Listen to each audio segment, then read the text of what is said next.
अनुगुल प्रशासन पक्षरु तहसीलदार को अवसरकालीन स्वागत संबर्धना।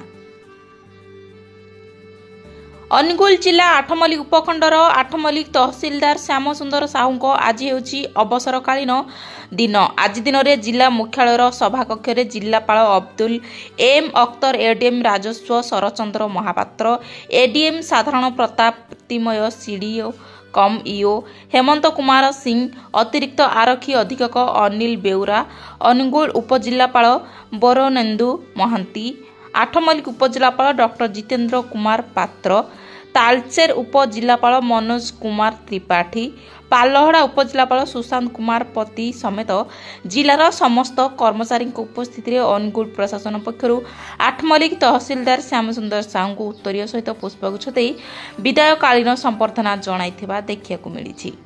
ब्यूरो रिपोर्ट, आठमल्लिक समाचार।